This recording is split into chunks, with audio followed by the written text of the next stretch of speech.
పాపం చంద్రబాబు గారిని ఎలా ఇబ్బంది పెట్టాలా, ఎలా వేధించాలా అని ఎదురు చూసి కోర్టుల్లో ఇప్పటికే అనేక సందర్భాల్లో అబాసు పాలవుతూ వచ్చినటువంటి వైసీపీ పార్టీకి, జగన్మోహన్ రెడ్డికి నిన్న హైకోర్టులో మరొక సావు దెబ్బ తగిలిందని చెప్పొచ్చు. అయితే ఈ పిటిషన్ వేసిన వ్యక్తి ఎవరయ్యా అంటే ఆళ్ల రామకృష్ణారెడ్డి. గతంలో మంగళగిరి నుంచి వైఎస్ఆర్సీపీ నుంచి పోటీ చేసినటువంటి ఆళ్ల రామకృష్ణారెడ్డి వేసినటువంటి ఒక పిటిషన్. ఏంటి ఆ పిటిషన్ అంటే ఇన్నర్ రింగ్ రోడ్డుకు సంబంధించి ఏదైతే కేసు ఉందో ఆ కేసుని ప్రజాప్రతినిధుల కోర్టుకి బదిలీ చేయాలి, అలాగే చంద్రబాబు గారికి ఇప్పటికే ఉన్నటువంటి బెయిల్ని రద్దు చేయాలని ఆళ్ల రామకృష్ణారెడ్డి హైకోర్టులో కేసు వేస్తే దీని వాదోపవాదాలు గతంలోనే జరిగాయి. తీర్పుని రిజర్వ్ చేసినటువంటి గౌరవ హైకోర్టు నిన్న తీర్పుని వెలువరిస్తూ ఆళ్ల రామకృష్ణారెడ్డి మొత్తం 3 పిటిషన్లు వేస్తే ఆ 3 పిటిషన్లకు కూడా విచారణ అర్హత లేదని చెప్పి హైకోర్టు అయితే కొట్టివేస్తూ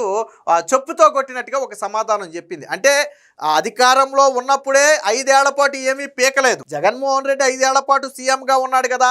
ఇప్పుడు నువ్వు కోర్టులో వేసినటువంటి కేసులు గతంలో జగన్మోహన్ రెడ్డి ఉన్నప్పుడు వేసినటువంటి కేసులే కదా. మరి ఎందుకు అందులో ఆధారాలను బయటపెట్టి శిక్ష వేయించలేకపోయారు? ఎందుకు ఆధారాలు బయటపెట్టి శిక్ష వేయించలేకపోయారు?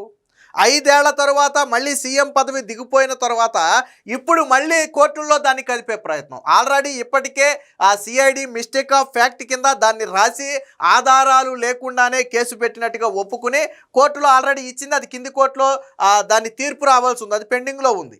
కానీ ఇప్పుడు దాని ప్రజాప్రతినిధుల కోర్టుకు పంపాలి.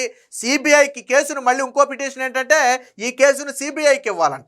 జగన్మోహన్ రెడ్డి ఉన్నప్పుడే ఇవ్వచ్చు కదా. జగన్మోహన్ రెడ్డి ఉన్నప్పుడు సిఐడి చేత విచారణ చేయించి ఆధారాలు లేకపోతే ఇప్పుడు సిబిఐకి ఇవ్వాలని అడగటానికి సిగ్గులేదా? వివేకానంద రెడ్డి హత్య కేసును సిబిఐకి ఇవ్వాలని ఏ రోజు ఎందుకు అడగలేకపోయారు? అప్పుడు జగన్మోహన్ రెడ్డి ప్రతిపక్షంలో ఉన్నప్పుడు వివేకానంద రెడ్డి హత్య జరిగినప్పుడు చంద్రబాబుని నీ పాత్ర లేకపోతే నువ్వు సిబిఐకి ఎందుకు ఇవ్వవు చంద్రబాబు అని ప్రశ్నించినటువంటి జగన్మోహన్ రెడ్డి గెలిచిన తరువాత సిబిఐ విచారణ అవసరం లేదు అని లేఖ రాశాడు. ముందేమో సిబిఐ విచారణకు ఎందుకు ఇవ్వాలి అని అడిగాడు వివేకానంద రెడ్డి కేసులో. గెలిచిన తర్వాత సిబిఐ విచారణ అవసరం లేదని లేఖ రాస్తే తర్వాత సునీత పట్టుబట్టి సిబిఐ విచారణ తెచ్చుకుంది, అది వేరే విషయం. అలాంటి కేసులోనే సిబిఐ విచారణ అడగలేదు.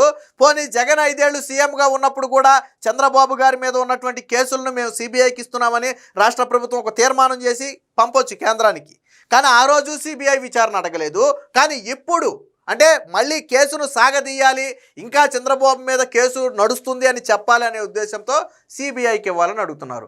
మీరు 5 ఏళ్ళు సీఎంగా ఉన్నప్పుడు గాడిదలు కాశారా కేసును సిబిఐకి ఇవ్వకుండా? జగన్ సీఎంగా డెసిషన్ తీసుకునే పవర్ ఉంది కదా ఆ రోజు, ఎందుకు ఇలా కేసుని ఇప్పుడు ఇవ్వాలంట? దీని మీద 3 పిటిషన్లను కూడా హైకోర్టు నిర్ద్వందంగా తిరస్కరించింది. ఈ 3 పిటిషన్లకు కనీస విచారణ అర్హత లేదు అని చెప్పింది. తీసుకోవడం కాదు, డిస్మిస్ చేయడం కాదు, అసలు వీటికి విచారణ అర్హతే లేదు అని చెప్పింది. అంటే భవిష్యత్తులో ఎలాంటి కేసులు మళ్ళీ తీసుకొచ్చి మా సమయం వృధా చేయొద్దని చెప్పి ఇండైరెక్ట్గా ఆళ్ల రామకృష్ణారెడ్డికి ఒక వార్నింగ్ ఇచ్చింది. ఆళ్ల రామకృష్ణారెడ్డి తరపున వాదించిన పెద్ద లాయర్ ఎవరో తెలుసా? జడా శ్రావణ్. వైసీపీ పేటీఎం లాయర్ జడా శ్రావణ్ వాదించాడు ఆళ్ల రామకృష్ణారెడ్డి తరపున. అక్కడ పొన్నవోలు, ఇక్కడ జడారా, ఇద్దరు సరిపోయారు, దొందుకు దొందే. పొన్నవోలు కేసును టేకప్ చేస్తే రిమాండ్ ఖాయం, అలాగే జడా కేసును టేకప్ చేస్తే అది కోర్టు కొట్టేయటం ఖాయం. సో ఈ రెండు కూడా ఇప్పుడు సోషల్ మీడియాలో నడుస్తున్నటువంటి చర్చ. దీనికి సంబంధించినటువంటి వార్త ఒకటి వచ్చింది, ఒకసారి చూద్దాం. ఆళ్ల రామకృష్ణారెడ్డికి హైకోర్టులో ఎదురు దెబ్బ. ఇన్నర్ రింగ్ రోడ్డు కేసులో ఆయన వేసిన 3 పిటిషన్లు కొట్టివేత, వాటికి విచారణ అర్హత లేదని న్యాయమూర్తి స్పష్టీకరణ. నేను అదే చెప్పింది, అసలు విచారణ అర్హత కూడా లేనటువంటి కేసులను తీసుకొచ్చారని చెప్పి నేను న్యాయమూర్తి చెప్పిన మాట. వైకాపా మాజీ ఎమ్మెల్యే ఆళ్ల రామకృష్ణారెడ్డికి హైకోర్టులో ఎదురు దెబ్బ తగిలింది. అమరావతి ఇన్నర్ రింగ్ రోడ్డు కేసుకు సంబంధించి ఆయన దాఖలు చేసిన 3 పిటిషన్లను హైకోర్టు కొట్టివేసింది. వాటికి విచారణ అర్హత కూడా లేదని తేల్చి చెప్పింది. హైకోర్టు న్యాయమూర్తి జస్టిస్ వెంకట జ్యోతిర్మయి ఈ తీర్పునైతే ఇచ్చారు. సో ఏంటి ఆయన వేసిన కేసు అనేది ఒకసారి చూస్తే కంప్లైంట్లు, ఇన్నర్ రింగ్ రోడ్డు కేసు దర్యాప్తును సిబిఐకి అప్పగించాలని, విజయవాడ ఏసీబీ కోర్టులో ఉన్నటువంటి ఈ కేసు విచారణను ఎంపీ ఎమ్మెల్యేల ప్రత్యేక కోర్టుకు బదలాయించాలంటే ప్రజాప్రతినిధుల కేసులు విచారించే కోర్టుకు బదలాయించాలని, అలాగే సీఎం చంద్రబాబుకు మంజూరైనటువంటి బెయిల్ ఏదైతే ఉందో ఆ బెయిల్ని రద్దు చేయాలని ఈ 3 పిటిషన్లను కూడా వేశాడు. ఒకటి దర్యాప్తునేమో సిబిఐకి అప్పగించాలంట, రెండోది చంద్రబాబు గారి బెయిల్ రద్దు చేయాలంట, 3 ఏసీబీ కోర్టులో ఉన్నటువంటి ఈ కేసు విచారణను ప్రజాప్రతినిధుల కోర్టుకు మార్చాలంట. అసలు ఈ కేసు ఏసీబీ కోర్టులో ఉన్నదే వైసీపీ హయాంలో, అప్పుడెందుకు ప్రజాప్రతినిధుల కోర్టుకు మార్చలేకపోయారు, అప్పుడెందుకు సిబిఐకి ఇవ్వలేకపోయారు? దానికి సమాధానం ఉండదు వీళ్ళ దగ్గర. ఆళ్ల రామకృష్ణారెడ్డి తరపున ఎవరు వాదించారంటే న్యాయవాది జడా శ్రావణ్ కుమార్ వాదనలు వినిపించారు. ఈ కేసులో నిందితులుగా ఉన్న చంద్రబాబు ప్రస్తుతం రాష్ట్ర ముఖ్యమంత్రిగా ఆయన పర్యవేక్షణలోనే సిఐడి పనిచేస్తుంది. ఈ నేపథ్యంలో మిస్టేక్ ఆఫ్ ఫ్యాక్ట్ కింద ఏసీబీ కోర్టులో సిఐడి తుది నివేదికను దాఖలు చేసింది. సిఐడి స్వతంత్రంగా దర్యాప్తు చేసే పరిస్థితి లేనందున ఆ బాధ్యతను సిబిఐకి అప్పగించాలి. షరతులను ఉల్లంఘించిన నేపథ్యంలో బెయిల్ రద్దు చేయాలని కోరుతున్నాం. ఆ షరతులు ఏంటనేది ఎవరికి తెలియదు. ఉల్లంఘించింది ఐఆర్ఆర్ కేసులో సీఎం అలాగే మంత్రి తదితరులు నిందితులుగా ఉన్నారు. ఏసీబీ కోర్టులో ఉన్న కేసును ప్రజాప్రతినిధుల కోర్టుకు బదిలీ చేయాలి. తమ పిటిషన్కు విచారణ అర్హత ఉందని చెప్తే ఇటుపక్క సిఐడి తరపున ముకుల్ రోహత్గతి వాదనలు అయితే వినిపించారు. రామకృష్ణారెడ్డి పిటిషన్కు అసలు విచారణ అర్హత లేదని, వీటిని ప్రాథమిక దశలోనే కొట్టేయాలని చెప్పి ఆయన చెప్పారు. కేసు దర్యాప్తును పూర్తి చేసిన సిఐడి మిస్టేక్ ఆఫ్ ఫ్యాక్ట్ కింద ఏసీబీ కోర్టులో తుది నివేదికను దాఖలు చేసింది. ఏసీబీ కోర్టులో వాదనలు ముగిశాయి. ఆ కోర్టు ఏ నిర్ణయం ప్రకటిస్తుందనేది ఎవరికీ తెలియదు. అసాధారణ సందర్భాల్లోనే కేసులను దర్యాప్తును సిబిఐకి అప్పగిస్తారు.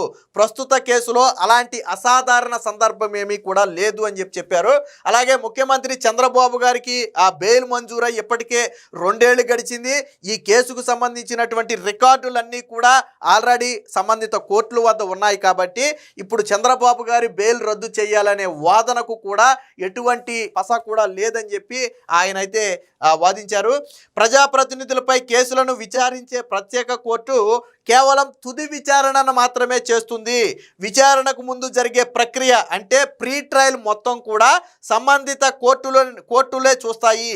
ఈ నేపథ్యంలో ఏసీబీ కోర్టులో ఉన్నటువంటి కేసును ప్రజాప్రతినిధుల ప్రత్యేక కోర్టుకు బదిలీ చేయాలని అభ్యర్థించే అర్హత ఆళ్ల రామకృష్ణారెడ్డికి లేదని చెప్పి వాదించారు. వాస్తవానికి ఏంటంటే ప్రజాప్రతినిధుల కోర్టులో తుది కేసును మాత్రమే వాళ్ళు తీసుకుంటారు. అంటే కింది కోర్టుల్లో ట్రయల్ మొత్తం కూడా పూర్తి అయిపోయి కేసు ఒక కన్క్లూజన్కి వచ్చిన తర్వాత మాత్రమే ప్రజాప్రతినిధుల కోర్టు దాని మీద ఒక డెసిషన్ తీసుకుంటుంది.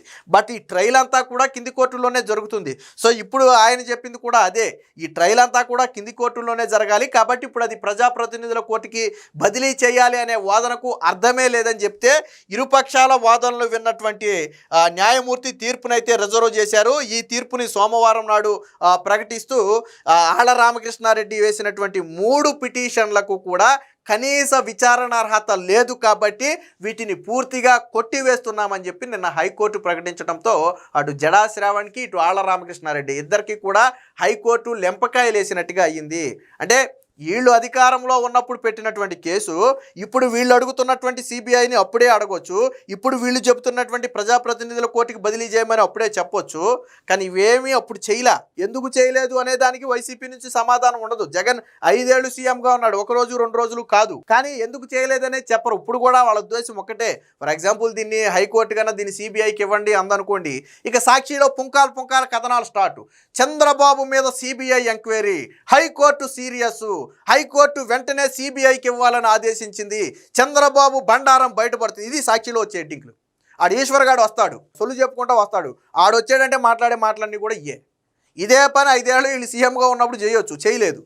సో ఏది ఏమైనా జగన్మోహన్ రెడ్డికి ఇప్పుడే టీటీడీ లడ్డూ మీద ఎదురు దెబ్బ తగిలింది, పరకామణి విషయంలో ఎదురు దెబ్బ తగిలింది, ఆల్రెడీ ఇటీవల ఇంకొక దాంట్లో ఏదో కూడా ఒక ఎదురు దెబ్బ తగిలింది. తాజాగా జగన్మోహన్ రెడ్డి సొంత కేసుల్లో కూడా ఎదురు దెబ్బ తగిలింది. స్వయంగా కోర్టుకు హాజరవ్వమని చెప్పి హైదరాబాద్లో సిబిఐ కోర్టు ఆదేశిస్తే చచ్చినట్టు వెళ్ళి హాజరై వచ్చాడు. ఇప్పుడు తాజాగా ఈ విషయంలో ఎదురు దెబ్బ. ఇదే ఆళ్ల రామకృష్ణారెడ్డి మంగళగిరి పార్టీ ఆఫీసును అక్రమంగా నిర్మించారని కోర్టులో కేసు వేస్తే ఆ కేసును కూడా కొట్టేశారు గతంలోనే. అది వైసీపీ అధికారంలో ఉండగానే కొట్టేసినట్టున్నారు దాన్ని.